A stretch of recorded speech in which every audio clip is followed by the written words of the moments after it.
Thanks for staying with us. You're still on to Good Morning Nigeria on the network service of the NTA. Before we bring in our guest for today's conversation, let's take this background report by Timothy Yusuf.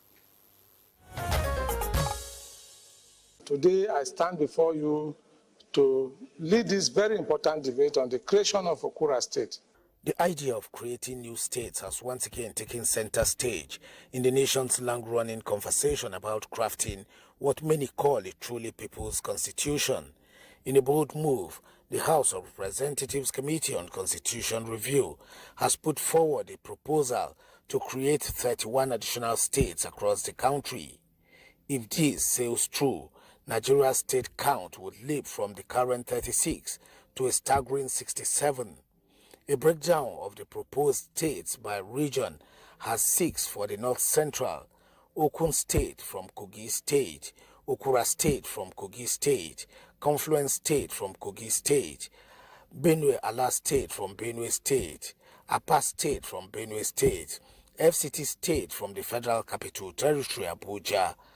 The Northeast has 4 on the list: Amana State from Adamawa State, Katagum State from Bauchi State, Savannah State from Borno State, Muri State from Taraba State. The Northwest Zone's 5 proposals are New Kaduna State from Kaduna State, Gurara State from Kaduna State, Tiga State from Kano State, Gari State from Kano State, Kainji State from Kebbi State. In the Southeast, 5 states are proposed: Etiti State from all 5 Southeast states, Adada States from Enugu State, Orashi State from Imo and Anambra States, Olu State from Imo State, Aba State from Abia State. The South-South has 4 on the table: Ogoja State from Cross River State, Warri State from Delta State, Bori State from River State, Obolo State from Rivers and Akwa Ibom States. And finally, the Southwest Zone could see 6 new creations: Toru Ebe State from Delta, Edo and Ondo States, Ibadan State from Oyo State, Lagun State from Lagos and Ogun States, Ijebu State from Ogun State, Oke-Ogun State from Ogun, Oyo and Osun States, Ife-Ijesha State from Ogun, Oyo and Osun States. For this proposal to become law, the hurdles are high. It needs a 2/3 majority in the National Assembly, the backing of at least 24 state houses of assembly, and a referendum in which at least 2/3 of voters in the affected areas say yes. It's no surprise the idea has ignited fierce debate. Supporters insist it will bring governance closer to the people and speed up development. Critics warn, however, that it could swell administrative costs and place an even heavier burden on federal resources. We have guests in the studio ready to analyze these arguments and explore what's really at stake. Thank you so much, Timothy Yusuf, for the background report, and that's to push our conversation. And we have guests in the studio to break down the Constitution Review on proposed creation of states in Nigeria. And first of all, let me introduce Professor Kabir Matu, political scientist, seated there in the studio.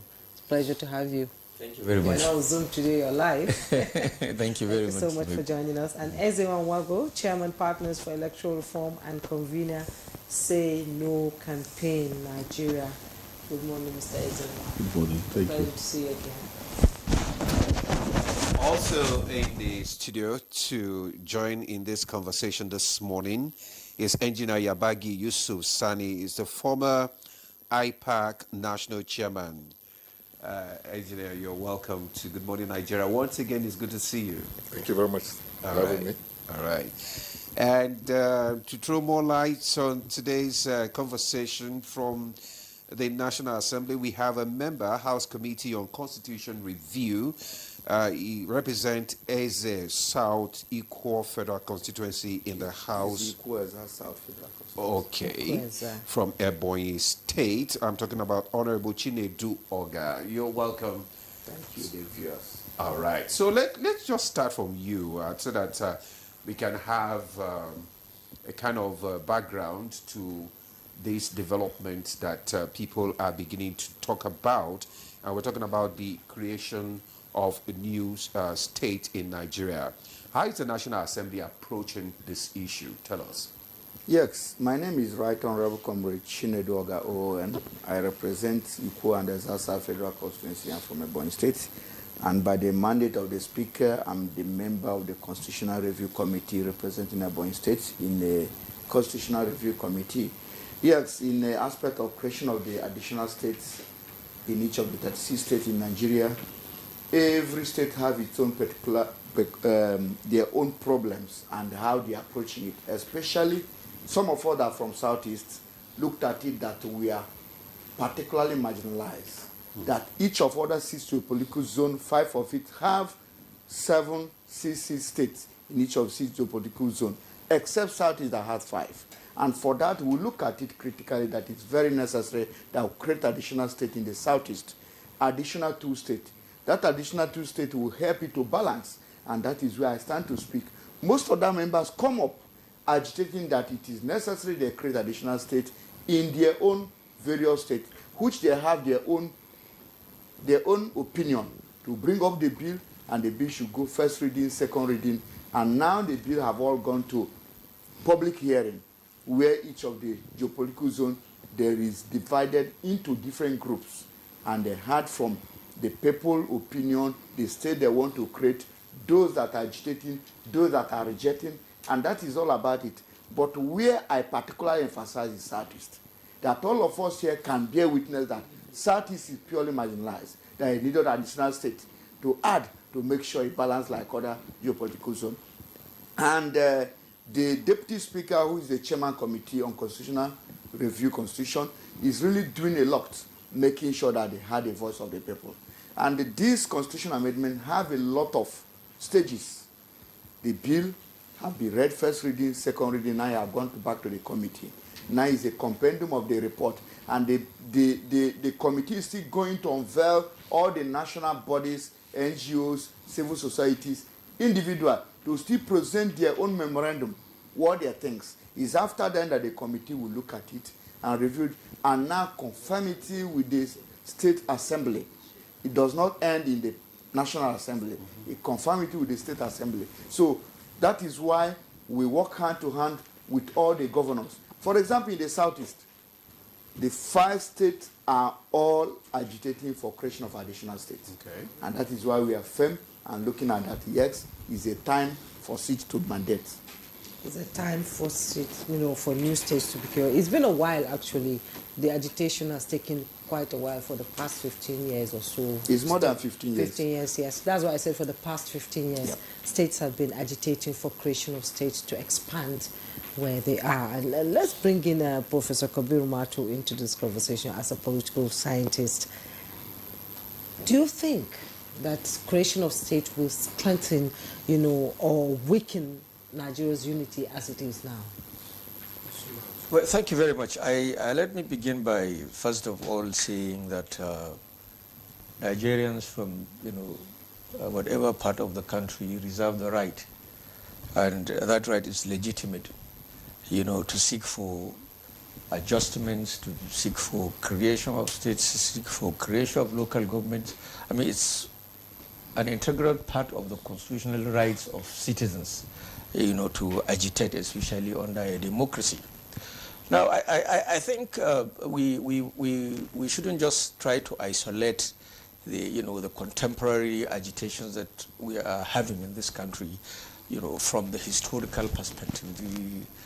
The clamor, for state creation, for regional creation, started even during colonial period, and it did happen once in the First Republic when the Midwest was created out of, the Western region. And when soldiers struck in 1966, by the time the government took over after the counter coup, the thinking was that by the time more states were created out of the 4 regions of that material time, there was going to be national unity, there was going to be cohesion, there was going to be reduction of cutthroat ethnic competition that existed between the regions and their political elites.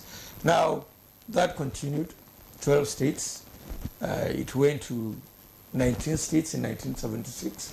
General Murtala Mohammed came and also thought, and not just creating states, but even deciding, to change the names. For instance, North Central State, Northeastern State, Southeastern States. The idea of the military was that, the fact that states were aligned to particular, regional regimentation reduced the efficacy of, possibly dealing with the issues of ethnicity in Nigeria. So I think that, and one of the things that I think I admire very much with the government of Goodluck Jonathan was his decision to hold that national conference. And in that national conference, the take-home, as far as I'm concerned, was a decision that Nigeria, in fact, should remove the third tier of government, which is the local government tier, from the constitution and allow states, the constitution should allow states to have their own constitution that will define their system of local governance and administration. Now, be that as it may, it didn't see the light of the day.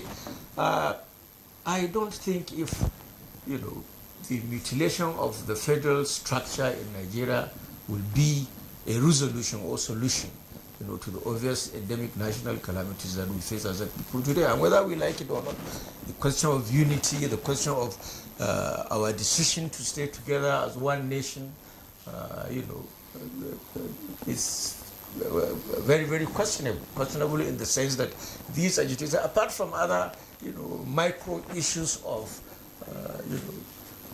ethnic and elite cutthroat competition for access. When you say you want to create state, in my view, in my thinking, you're only trying to create yet another problem that constitutes part of the endemic national question in Nigeria. And let's always remember that in a democracy, especially a federal democracy, the watchword is not equality, it's equity. Because the federating units are in different content and context and numbers, and so on and so forth. So if for instance, you are 1 million people and you desire to achieve certain things by constitutionality, right? It will not be a matter of equality for 100,000 people to insist that they must also have the same thing with you. But be that as it may, I'm not making any specific reference to any section. But I would like to say that in my thinking, and as a student of federalism, I have seen that creation of state has not solved any problem in this country. Instead, it has continued to create more and more problems. Okay, Prof. Just a moment. We have to pause you there because we're having some challenges with your mic. We'll have to come back to you. But let's bring in Ezenwa now into this discussion now. You've listened to the honorable member and also professor, and they've made their own view known. What's your view on this proposed creation of states?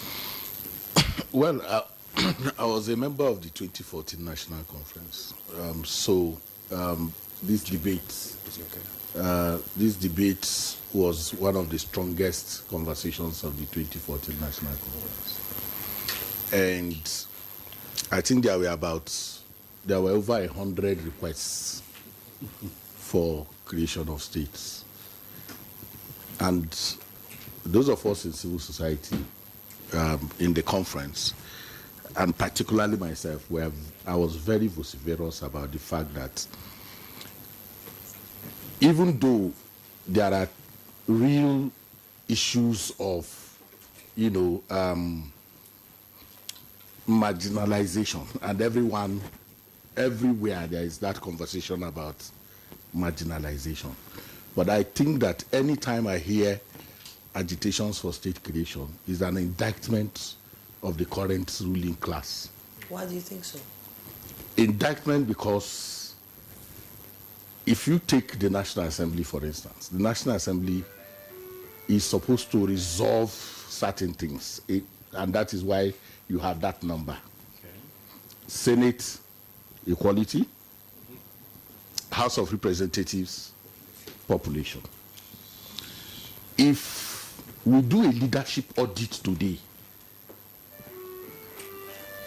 say from 1999 till today, we do a leadership audit across the country, can we truly say that the people themselves have felt the reason for representation? Subnational governance is on the run, is in absentia. And so these agitations are responses to the failure of governance, not necessarily a response to this whole, equality and the rest of them. Why do I say so? The argument for state creation, one of the important arguments for state creation is that you are self-sufficient. You have to provide evidence. Those who make that argument come with, we can take care of ourselves. But the truth is that the ones that are existing are not taking care of themselves. We are deodorizing indolence. And then we want to create new centers of feeding bottle. According to the former Deputy Senate President, that you have feeding bottle federalism, where everyone, because they can't harness the resources in their environment, are coming to the center. And even what is shared from the center is not reflecting in the everyday life of the ordinary people in our country. So, whereas it's okay to be talking about equality and all of that, that is a pastime for politicians. But the truth of the matter is that we need to rejig what exists in a way that it helps satiate the desire of majority of our people. That's my position. So do I want you to create new states? I don't think so. I don't think that is what I want. Okay, you don't, because most experts say that state creation is more than just drawing lines on a map. It's about identity, resources, and governance. Let's bring in Engineer Baji into this conversation. Some people say it's political. Politicians want to have states where they can control, especially if they are minority in a state. Like Ezenwa said, the people at the grassroots don't really know what's going on. How have they been educated on the creation of state? How those agitating for the states were able to get, the consent of of people in the grassroots themselves, who feel that governance at least is not even reaching them in the first place? So why create new states? Is it a political movement or political gimmick to gain more power? I don't think it is. I think it's the expression of constitutional rights, which is the inalienable rights of every citizen of this country. And to explore to use your constitution, to meet your needs. And here we are practicing democracy. And democracy is about the people. It's not about your idea of what you think is going to happen to the people. It's about what the people themselves, really want. And if you look at Section 8.1 of the Constitution, it spells out the steps that you're supposed to take. Would take care of most of the things that people are talking about here. It says that people that wants to have a state of their own should submit a request to the National Assembly, to the Senate, and to also the House of Representatives. And they will now do what they are doing now, analyze the request, form committees, once it passes the first reading, and then they will engage in the public hearing. And that we're at that stage now. So the public hearing is for them to hear directly from the people. And that's why they went around the country, the various zones, and say, okay, if you want to have a state of your own, come forward. After you have submitted that request to the National Assembly in the first instance. And by the way, when you are listing the states here, you didn't mention Edo State. Edo State? Yes, out of Niger State. Okay. So I think Edo State is one of the states that were agitating for since 1976, when Sokoto was and the Niger was carved out of the Northwest like Prof here says that Murtala, or who was it, that wanted to divorce this ethnicity thing of regionalism. So we are creating Niger State. And since that time, Sokoto has given birth to 2 additional states. Sokoto now has 3 states. And Niger State still remains 1 with the biggest landmass you can think of in this country. So the essence of creating state, like you said, how do you hear from the people? That section 8.1 also says that you have to carry out referendum. The people from the area so that you can give effect to the democracy, that is embedded in that request. And it also says that the local government within the states that you want to create should also, 2/3 of them should agree to this request. And the House of Assembly of the state where you want to create the state, the members from that state should also, agree that, yes, we want a state of our own. And your senator, too, should also agree if he happens to come from that state. So it has taken care of all the fears you are expressing, that how are you sure people are, really, the people we are talking about really want this state. The Constitution has taken, care of all these things. But more than that, what state creation, will do for this country is, you see, that's why sometimes, although I'm in the opposition, I'm the national chairman of Action Democratic Party, but I can see some spin-offs from what this administration has done. Yes, withdrawal of subsidy and stopping of unification of the exchange rates is punitive as far as I'm concerned, because they didn't bring out something to cushion the effects of that very, very fantastic program that they have done, decision that the government has taken. But what has happened? You now have these states that you are saying before could not pay their salaries, are awash with money. They are now taking trillions, billions, every quarter. So I have not heard of any state that says they cannot pay salaries yet. I don't know whether they exist, but it used to be before. Yeah. So what is going to happen now? The essence of the Constitution is to, like Madam Adia says here, is to bring the government closer to the people, isn't it? Now that you have enough resources available to this tier of government, why not devote, make it so that you will have people that believe that they can manage themselves better? Let that resources go to them. That is why the creation of state will do 3 things, which are fundamental as far as democracy is concerned. What is it? It will give people sense of belonging, devolution of power, which people have been talking about in restructuring. Devolution of power will effectively be carried out when you have states, state creation in the states that deserve it. Number 2, you will have administrative convenience.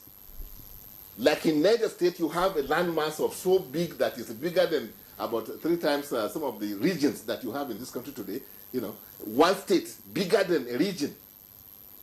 So how does that govern administratively? But what about the population of that state? The population is so now, for instance, where we are asking for a state is over 2 million people. Bayelsa is not up to 2 million. So administrative convenience is very important. Then you will have balanced development, because people now will be closer to where the resources is, and then they will have their own people who will be closer to them. And issues of insecurity, issues of poverty we are talking about, issues of development will now be addressed more effectively than the way we have it today. So we now have a situation where Nigeria is no longer as poor as far as this issue we're discussing is concerned, as it used to be, because a lot of justice is going to the states now. And what do they do with it? They have too much of it. So if you don't do what, create states, chances are that what has been happening will continue to happen. But has the burden on the center, the federal government, been reduced with the states we have now? When things happen, we see governors running to the center to look for help from the center. So if we create more states, we will be having like 67 states. No, how will yes? No, things happening. How will it reduce the cost of governance and the burden on the center? Will states be fully independent? For instance, the states we are talking about, like Edo State we are talking about, everybody in this country knows that rice, production of rice, 60% of the rice locally produced in this country used to come from the area where we are now asking for, for the state. So agricultural potential of the state is internationally known. Oil and gas, which is the modern source of revenue, is there. Bida Basin is sited within the locality we're asking for state. That's Bida Basin, which NMPs has mobilized. They're already doing, the exploration and things like that. That place also has inland port. The biggest inland port you can think of in this country, which was commissioned by late President Muhammadu Buhari, is sited within that zone. And capital, human capital. We used to be in the Northwest. Everybody knows that people from that zone were some of the top civil servants that you can think of, even at the federal level. So the issue of resources, viability, economic viability of that area is never in question, because even before then, we know that even the northern states you are talking about, or the Sokoto state, or the Niger state today, a lot of resources come from the area we are talking about. So allow us to breathe. And it's like the saying goes, if you have two birds and you tie them together, and then you say fly, how can they fly? But release them. They will soar so high that you will also be amazed. That is the issue we're talking about in some of the areas we're asking for state, especially the Edo state, which I know very well about. And it also applies to most of the areas we're talking about. Okay. It will even enhance unity, because the kind of tension you have in some of these states, which you are talking about, it will be diffused. Okay, all right. Okay, Engineer Sani, okay, we understand where you are coming from, that you want the creation of Edo State. Well, it's noted. There have been pros and cons now for this creation of state, which is making this conversation more interesting. Honorable Oga, can you tell us in specific the proposals for these new states? What are the requirements put forward and the potential implication? What are the requirements put forward, from these agitators to the National Assembly? Let's hear from you. From the bill we have before us now as a Constitutional Review Committee, is 14 bills in local government, in a state creation.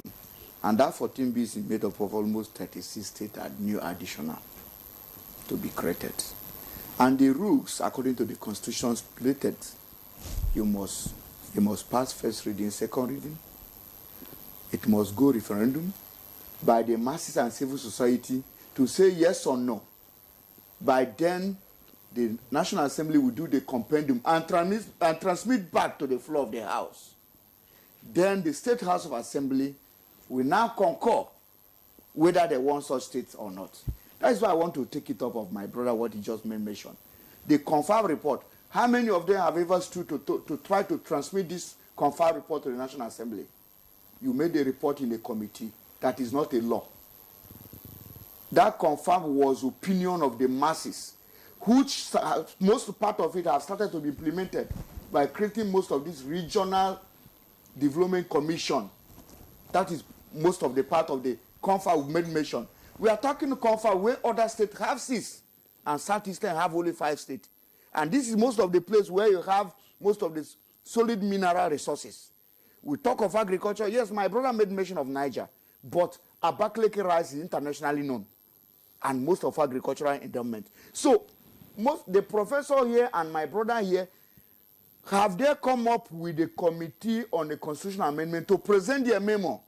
If they have come, what are those opinions? Because if we are here and speak on the air without forwarding those papers that can work and be transmitted to National Assembly to look into it and do their compendium and present before the floor of the House, those things cannot hold water.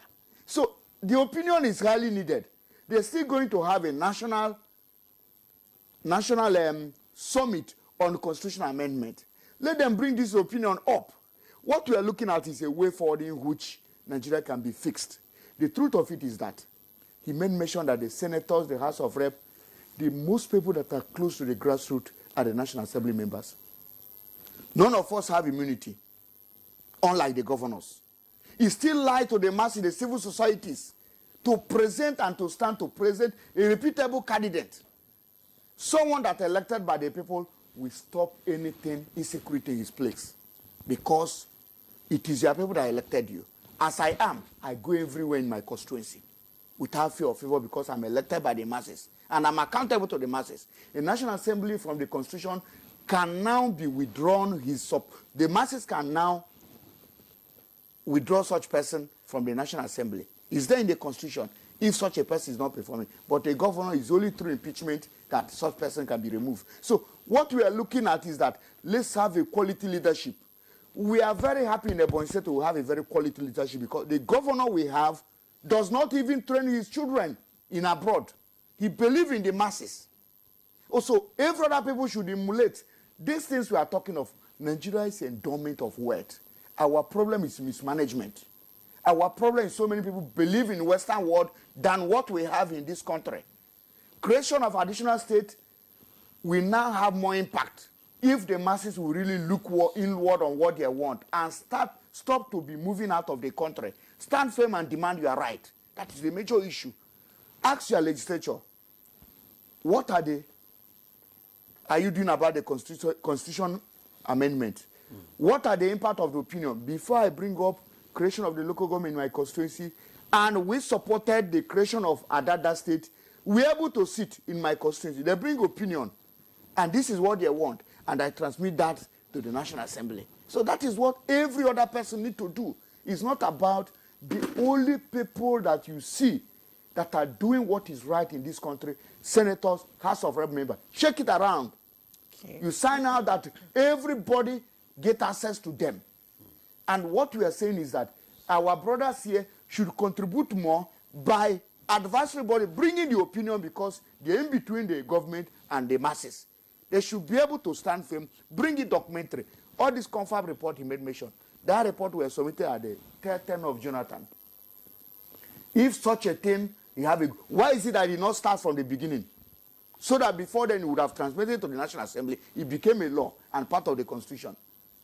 So and some people agitate because some people's interests were not even represented in that confab.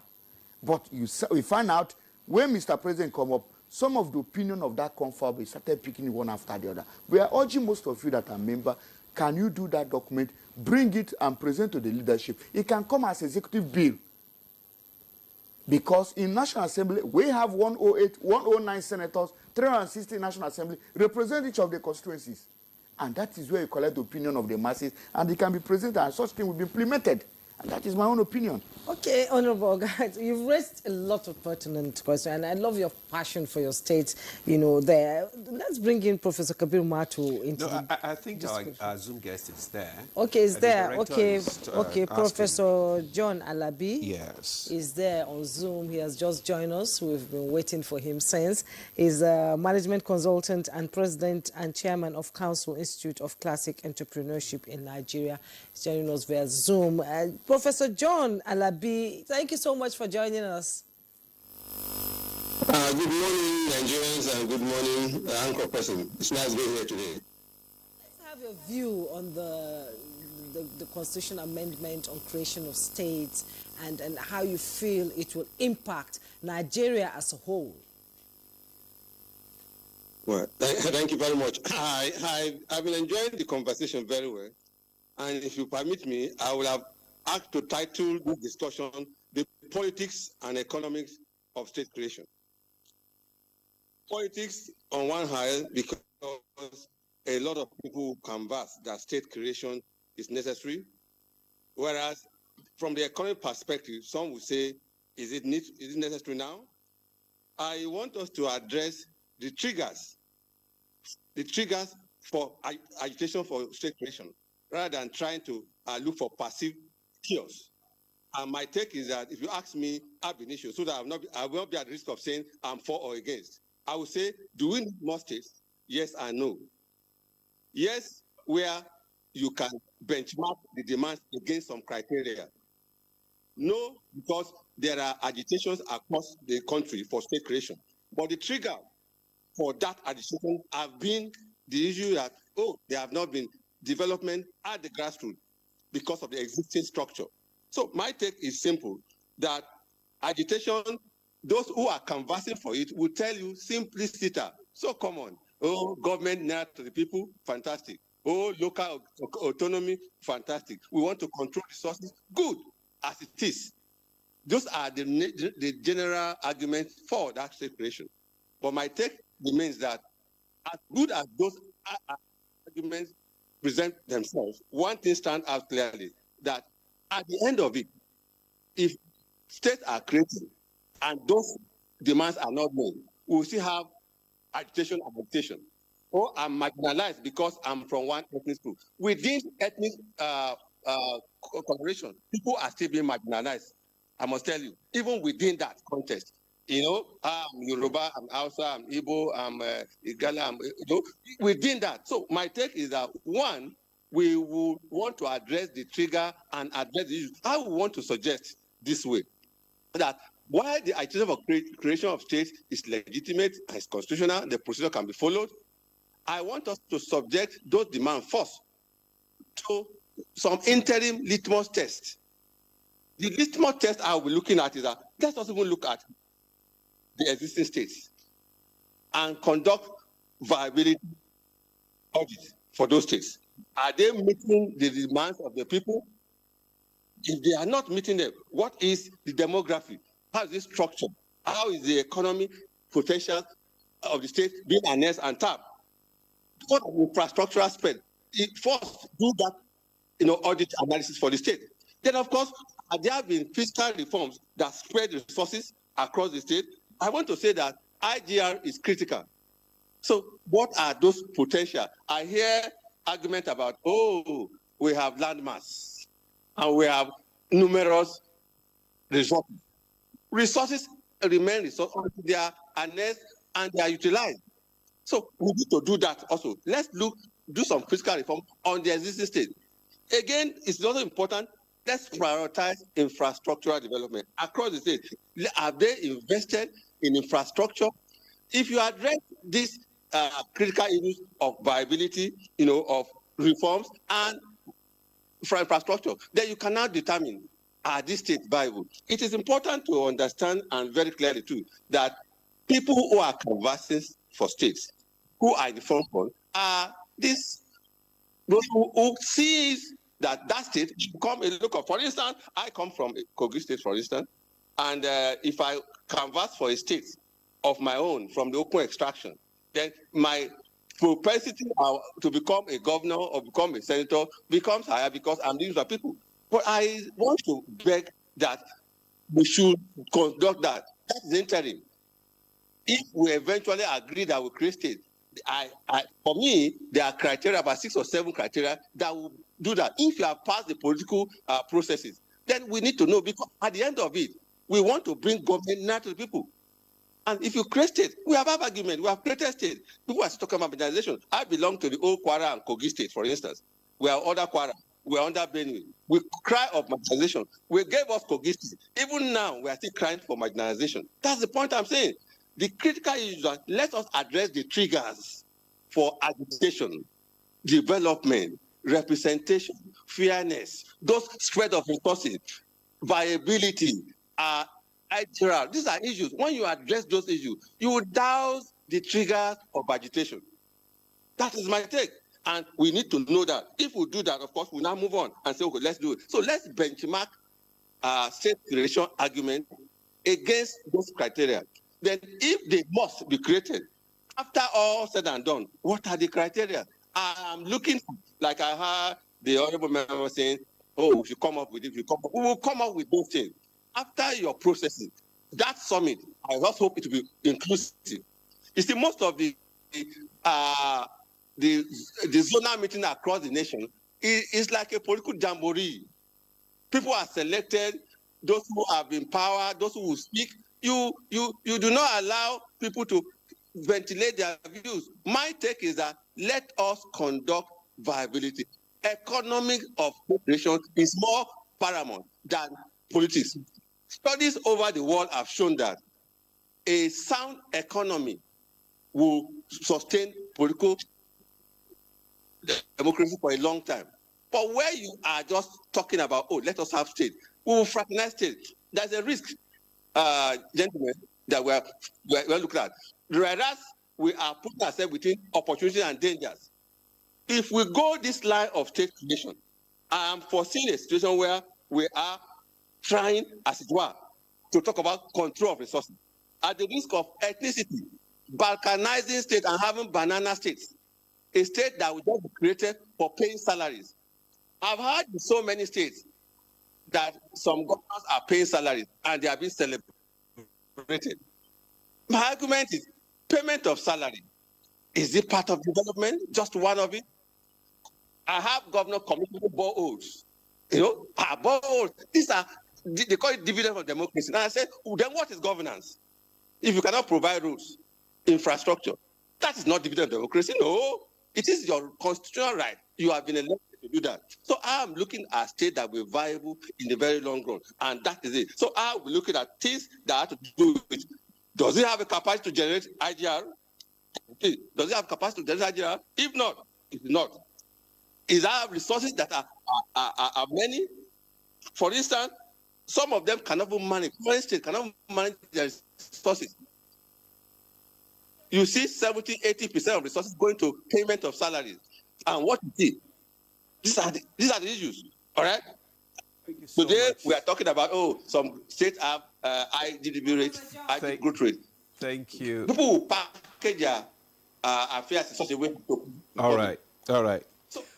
Thank you, Prof. Your point is already made, and you have triggered a lot of issues here this morning, which I would want, the guest in the studio to respond to them. He brought in the issue of economic and politics that, this proposal of states should be, looked into. But just remind our guests that you can also contribute to this discussion. You can send in your comments, your questions via the number on your screen, WhatsApp or text messages. The guest here will be able to respond to some of your comments or questions. So let's come back to Professor Mato. Yeah. Earlier on you were speaking, but we had to interject because of your mic. Yeah. Now, I want to get your response to some of the issues that have been raised. For instance, Professor John Alabi, talked about the issue of economics and politics and some other issues.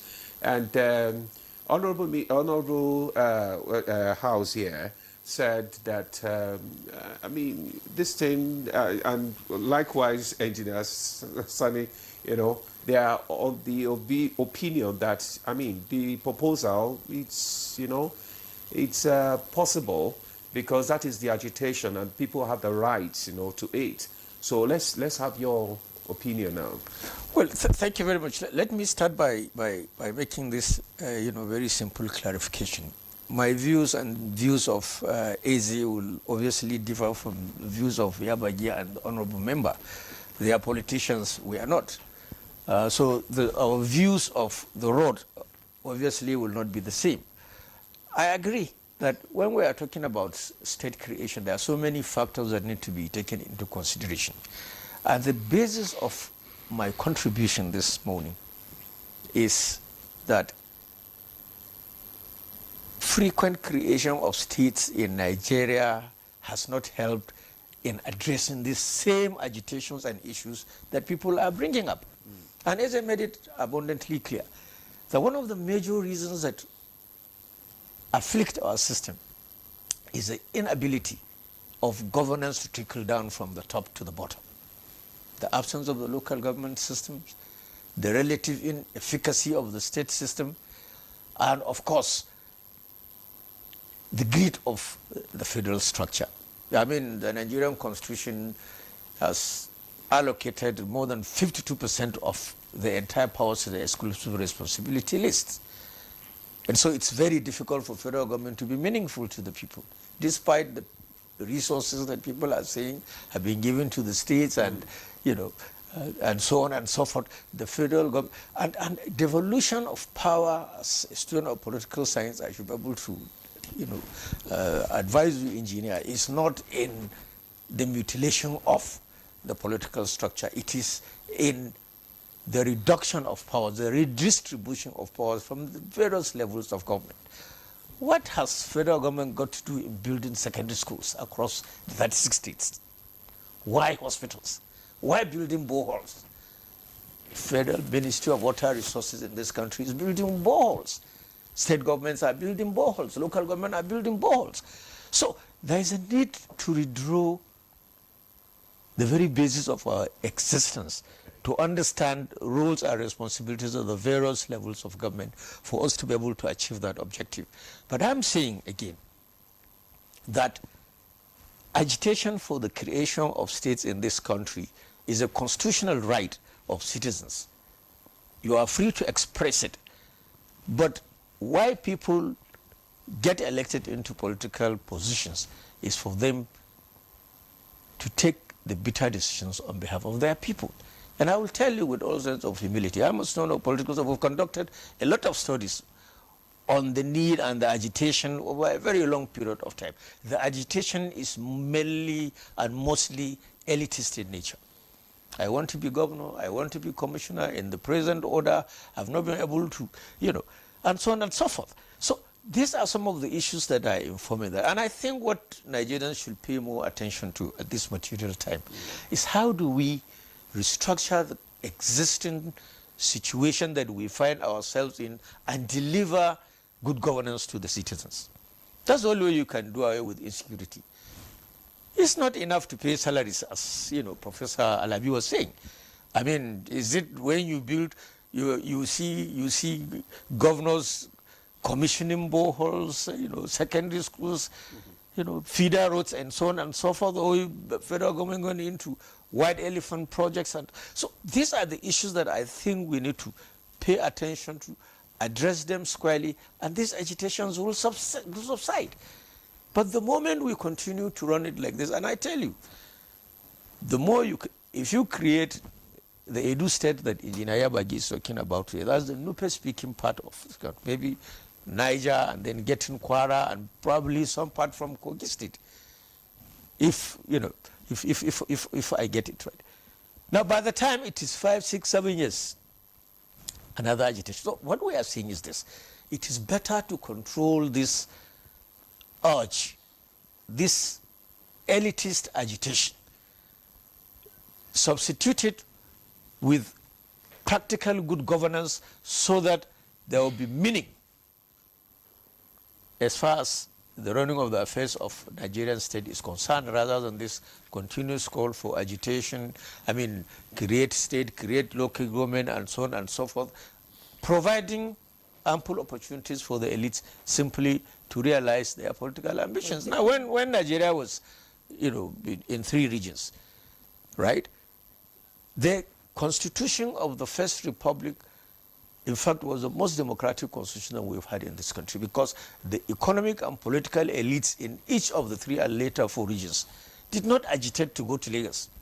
In fact, it's on record that several of our political leaders were forced to go to Lagos. They were refusing to go to Lagos because they could attain their political and economic as well as social profiles in their respective regions.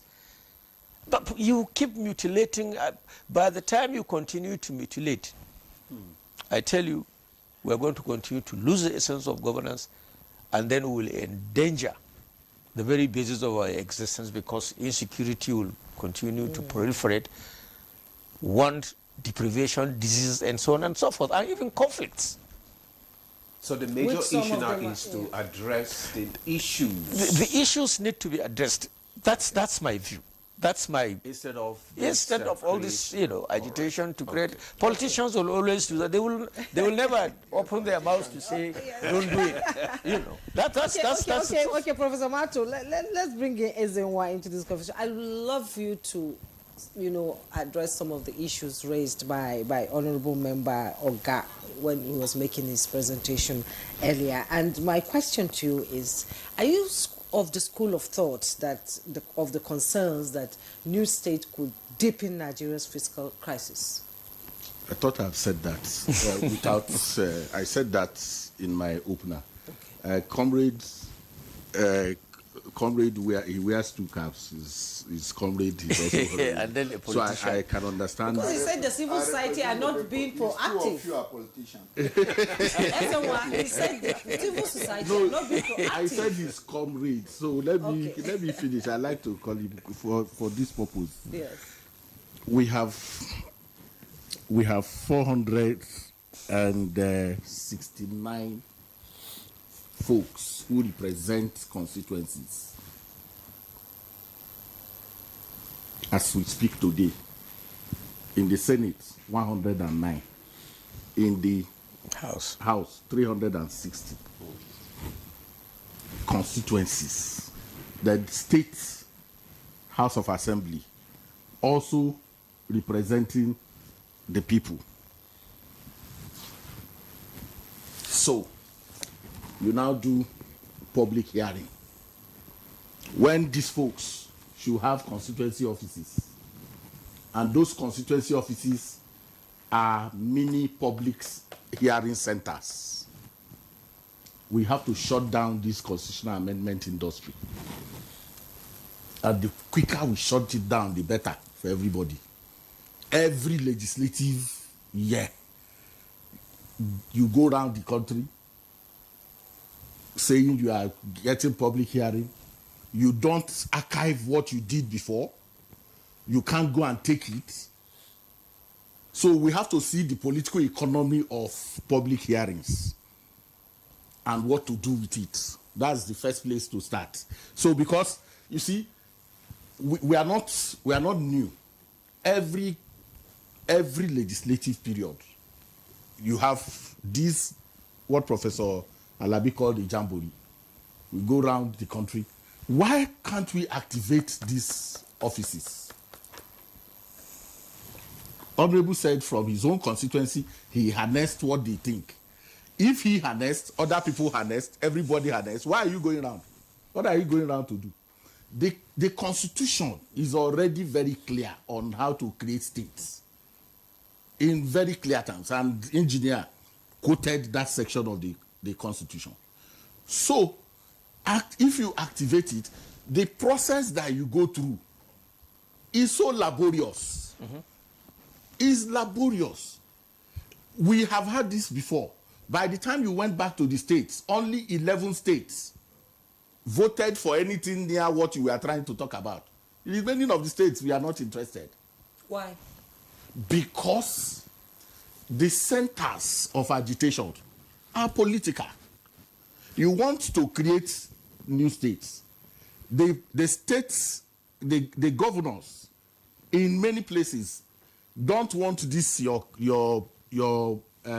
partitioning. Mm-hmm. They don't want it. And you don't have state assemblies in the true sense of it.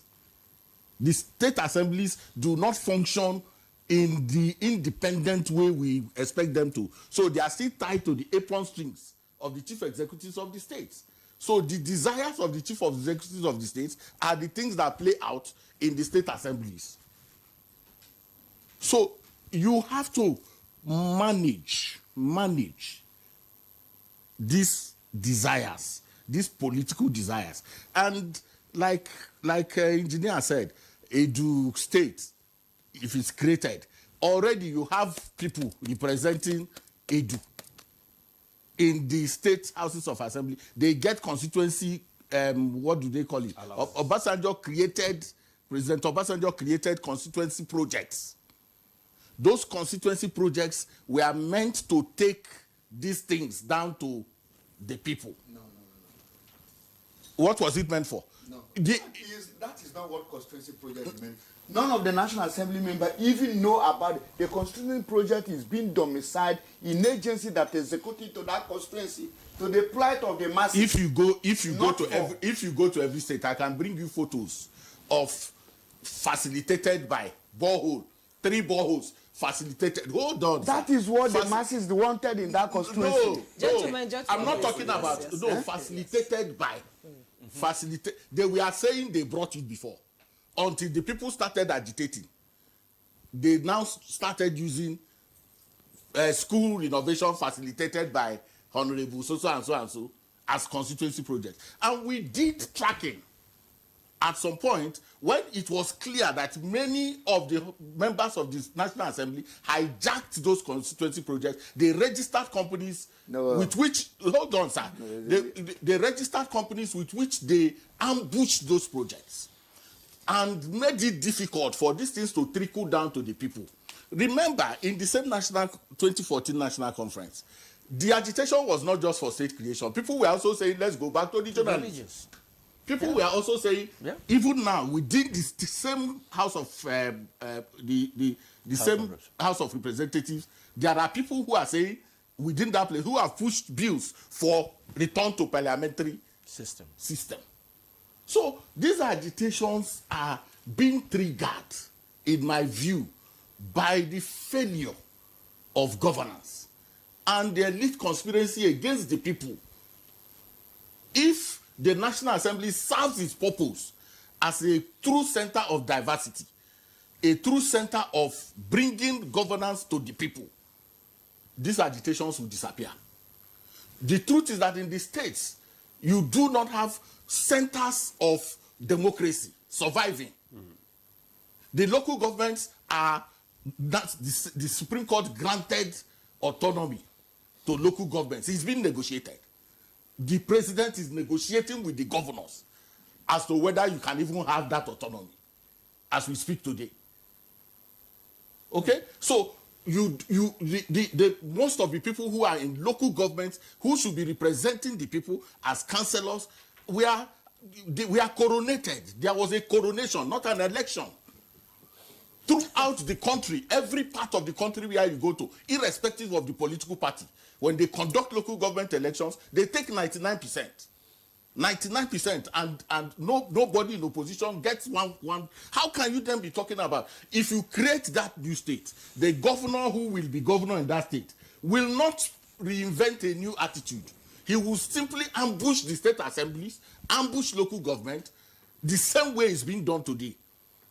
So let's not go into that conversation in a way that agitates any right-thinking person. Because to say that people don't understand what is going on is to be taking the people for foolery. Okay, all right. Thank you very much. Okay, but before we go, before that, I know you want to respond. Yes. Okay, in just 2 minutes so that he also can respond. There is something I want my brother to look into. Now, if this thing you are saying means the Constitution needs to be amended, the Constitution empowered the National Assembly for public hearing. It's there in the Constitution. And I want to let you know, it's not only about the local government, it's not only about the state creation. It's about the electoral reform. It's about the judiciary reform. It's about the legislature. It's about the security and policing. It's about the inclusive in governance. There's so many bills that major in all those things. And I want to tell you, when he made mention of exclusive and concurrent list, there's so many. I'm a chairman committee on reformatory institution. A situation by which the governors are empowered now to construct their own correction centers and build and now take care of it. They have been removed from concurrent to exclusive. How many of them have already abided by that? So everything, you should not blame National Assembly. We do what is just. There is no any National Assembly that have no constituency office. It's only National Assembly people that you see go home because you see what they're doing. That's why you're talking. How many times have you stood to challenge those elected executive in their place? So I stand here, it's not because I'm in National Assembly. I came under opposition because my people want me. In 2019, I won under APC in Ebonyi State with the masses. Even my case was there to the Supreme Court, but the masses supported me. I won. They are the one elected me. If they don't want me tomorrow, they will vote me out. But if they want me, they will continue to vote me. So what I'm telling you is that the National Assembly needs the encouragement of civil societies. You should be able, we have an open house by the leadership. Bring your opinion. When you bring your opinion, we can deliberate it and present to the country. Okay. Not just saying that the National Assembly is doing this, is doing. No. Okay. It's not even constitutional for the National Assembly member to be doing the borehole. But he decided to channel his constituency project in those agencies to execute it because the people have no source of water Okay, Honorable. I have to pause you there because we have to take a break. When we come back from the break, we'll be now reading out your text messages for our guests for them to respond. We'll be right back. Well, thanks for staying with us. You're still on to Good Morning Nigeria on the network service of the NTA. And the discussion is still on the proposed creation of states in Nigeria. Our guests are still here. And the conversation is getting more interesting. And we have a quite number of comments and questions from our guests. Probably we'll just read them out now so that some of our guests here in the studio can respond to them. I would have loved Engineer Sani to respond to some of the issues, but let me read out some of these comments so that you can also take them along as you respond. This one is from Professor Donumbari Manadom. Is from Bayelsa State, I guess. It says, Boris state creation is long overdue. Boris state should not be viewed as a feeding bottle state. Ogoni people have contributed immensely to the revenue of the federal government.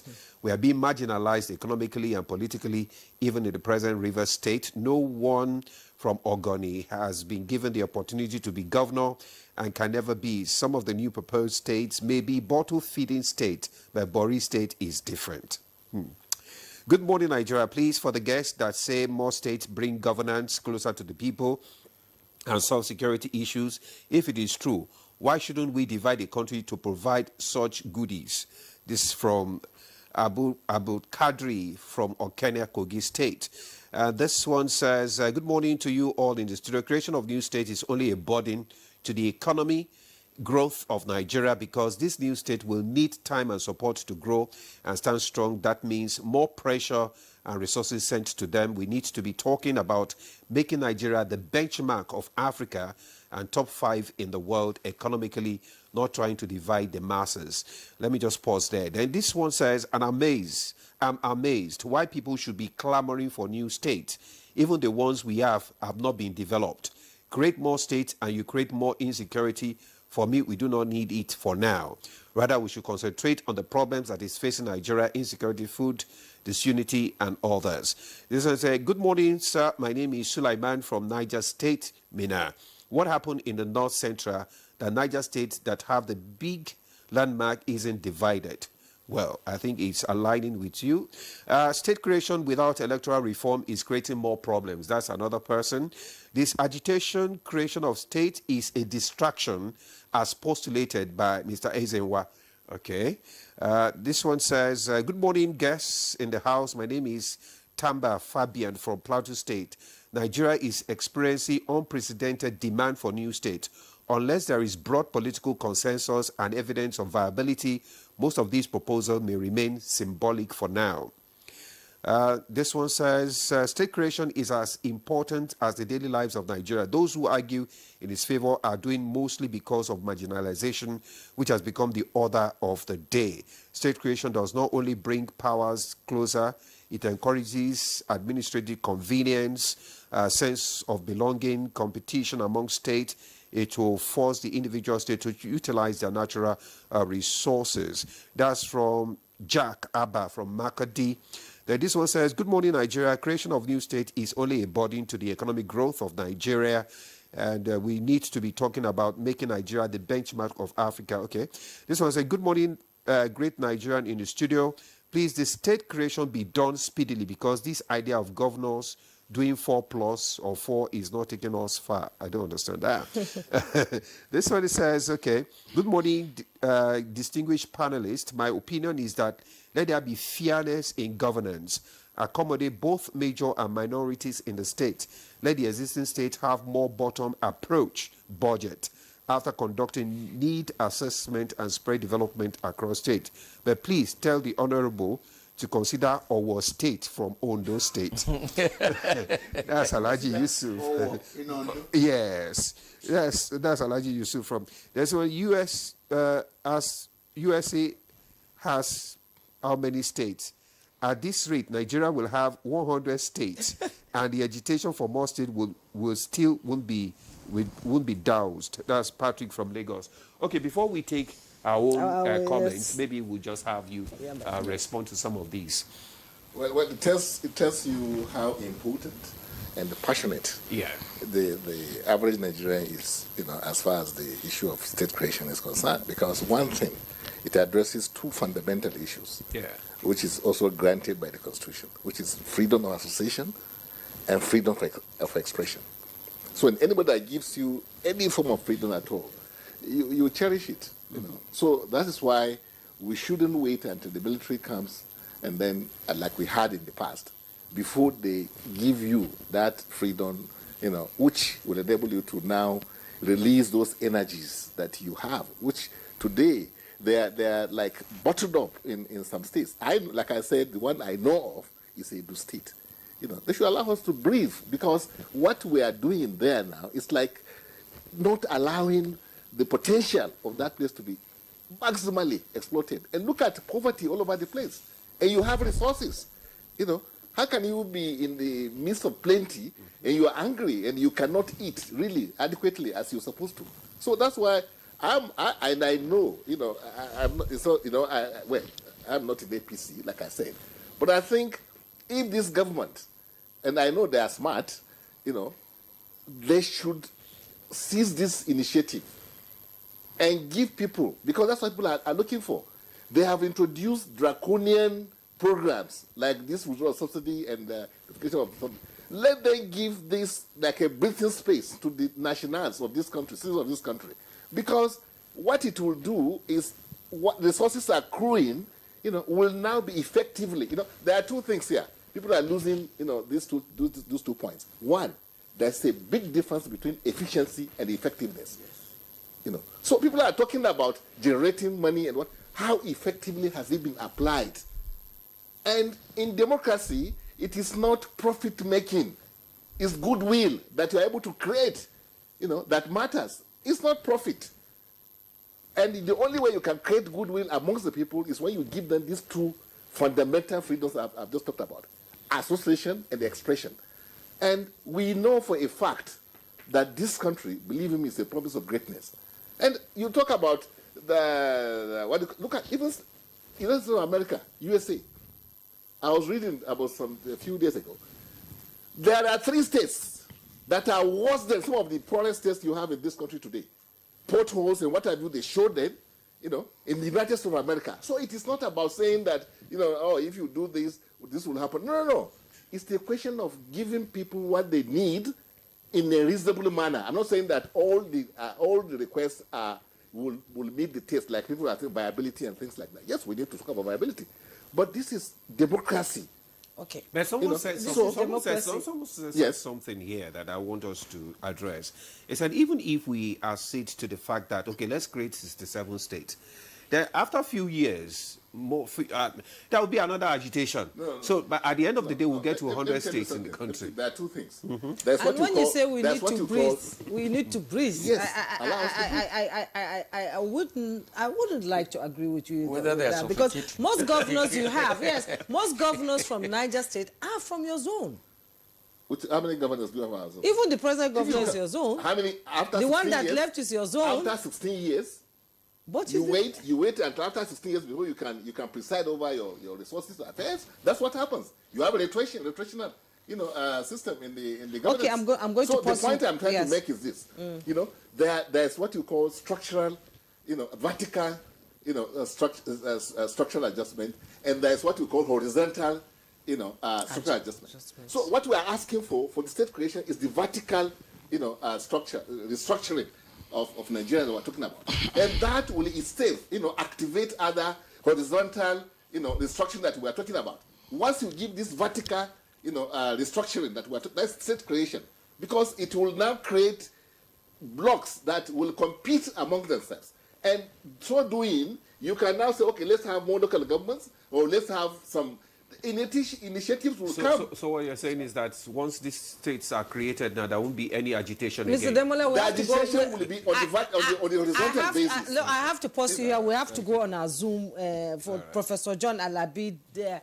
I believe you've listened to some of the text messages that my colleague read out, and you've been listening to the conversation in the studio. So now, how does this debate, over state creation intersect with conversations, about restructuring and resource control? Because that's what I've been hearing, is all about resource control. We want to control our own resources. So how does this conversation do it? Yeah, thank you very much. I've listened to most of the comments and questions, and my position is that yes, I am for and I'm against state creation. For, because it is our right. For, because everywhere in the world, which are created, particularly in developing world, it should, quote and unquote, bring government near to the people. There's participation. But my point is this: we need to, while we are going through the process of state creation, we should list out the key issues to be benchmarked. See, because at the long run, state creation will continue and continue. I have said it. Let us address the trigger for this agitation. The triggers. It is not that people want, but it's like on the political outlook, I must say this very, very with all sense of modesty. Our new elites and politicians are trying to carve empires for themselves. Let us look at the real issue. We are talking about poverty, unemployment, marginalization. Let the existing structure be looked into holistically. And that is why I was saying, let us even ask for all those states that are asking for, division or balkanization, all right, benchmark them against those indicators. Do they have sustainable IGR? If they have, are they diversifying resources?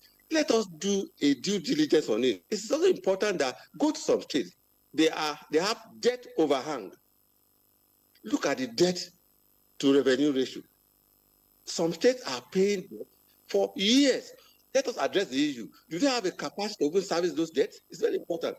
The infrastructure, the landmass we're talking about, they are good. But what is the economic viability of those resources? Have you done due diligence? You see, I'm saying this, and very important to do that. If you address the issue of availability and quality of natural resources, and we use it, deploy it very well, the agitation will down. If you create 7 states now, I agree with if you create 7 states now, look, I'm telling you, in the next dispensation, it becomes another base for, we want more. Even human capacity, education, healthcare, if we dovetail all those around, it will work. Governance is even lacking in some states, I must tell you. The reason is simple. You just see people, after allocation salary is paid, everybody disappears.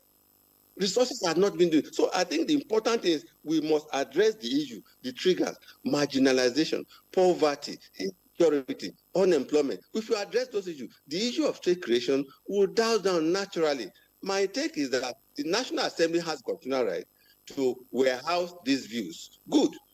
But we must go down to the deep causes of this. Because through federalism, is it what we want?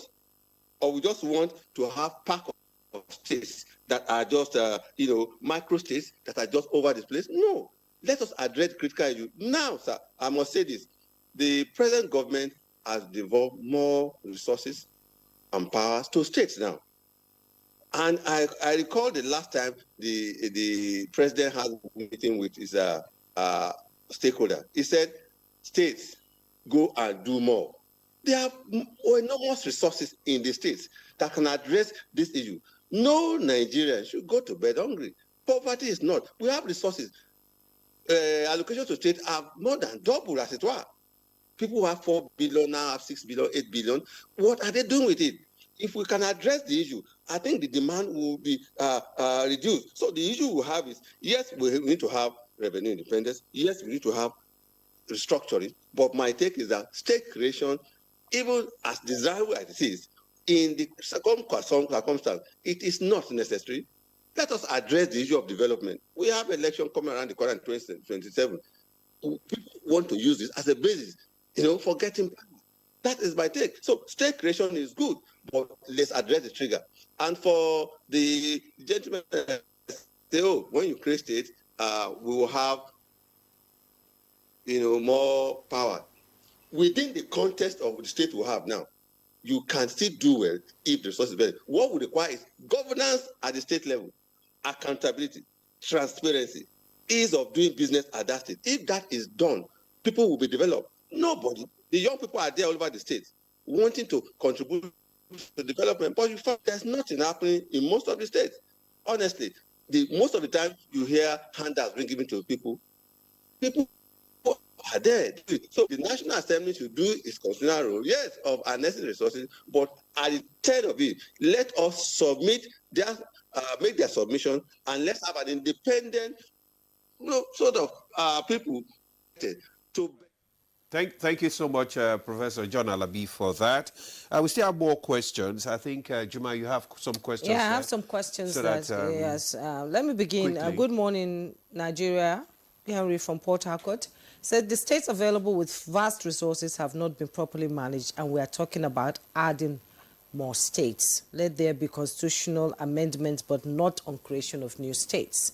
And Ajayi Tunde Moses from Lagos said, good morning, panelists. The truth of the matter is you people are trying to be political and not being realistic. Right now, so many states are not viable. What we need is for each region to manage itself. And Hilary Okechukwu said, good morning, Nigerians. Honestly, I support the creation of new states as it will foster more closeness to the people and the government, though I'm of the opinion that creation of states should be carefully assessed and their data like checking landmarks and population of the people dwelling in these regions before creation. And Dr. Nasir Bello said, good morning, Nigeria. We started from 3 regions to 9 states, from 9 states to 36 to 12 states, and now to 36 states. Why is it that as states are increasing in number, problems are also increasing? And Arabi Kainde said, this is a very important discussion on constitutional amendment on proposed state creation. Honorable Oga, in as much as I would support the creation of more states, it is better to have a second look at the proposed states, especially population, resource and viability, etc. Fiscal federalism should be encouraged. And Ben Uzo said, Senate affirmed that public speculation on state creation is not true. What is your position on this? And Mohammed from Jos said, Engineer Yakubu Mohammed said, my take on this topic is clear. We do not need more states to be created. Rather, we should be talking of the dissolution of some states that are not economically viable. Let's go to regions to reduce cost of running government. And then another one said, good morning, panelists. I'm Osang Romanos from Abuja. My opinion, the desire for state creation is born out of greed and corruption. And James from Jos said, good morning. Thanks for this discussion about state creation. I want to say that most of the agitation are for selfish interests of those in power. The public hearings were mere political talk shows. And there are so many that came, and in a situation that many states cannot pay minimum wage and some states cannot survive without monthly federation allocation, state creation in Nigeria should not be prioritized in the moment. And Abubakar from Gombe said the proliferation of states will significantly escalate governance costs, exacerbating one of Nigeria's pressing challenges today. And another one said, good morning, that's Architect Leo. My take on new state creation is zero support. Instead, we need more local government creation. Lagos State has done it. The good effects are clear. God bless Nigeria. And Musa Abubakar said, good morning, Nigeria, Juma and Demola. Every local government is a state if our present Democrats will allow it to work. Okay.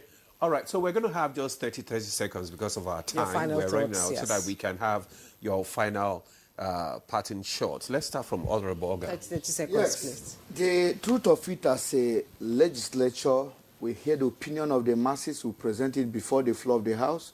We don't have opinion of our own. Rather, we represent the masses as a legislature. Constitutional amendment is not about the opinion of the parliament. It's the opinion of the masses of this country, collected by each of the constituency. So we are open for submission. We are open for correction. We are open for people to criticize us and show us the way to do it. Okay. Your 30 seconds off. Professor Mato. Well, I think the comments by Nigerians summarizes the entire thing. It's the agitation for state creation, in my view, is just petit bourgeois opportunism. Everybody wants to get close to power. That's just it. Okay. Okay, every right has a responsibility. So when people want to express their right, they should also know that there's a duty to, at the end of it, let us allow the amendments that we have done, test it. Electoral Act was just 1 year when we conducted the 2023 election. For 1 year is not sufficient to test out whether, you know, something is good or can be effective or efficient. Thank you. Yeah, well, my take is that Nigerians deserve to be given the right to express themselves, and then the Constitution, I mean, the National Assembly should, you know, do whatever it is, everything possible to ensure that that wishes of the people is met. Okay. And all right. Okay, Professor John Alabi, your parting shot in 20 seconds.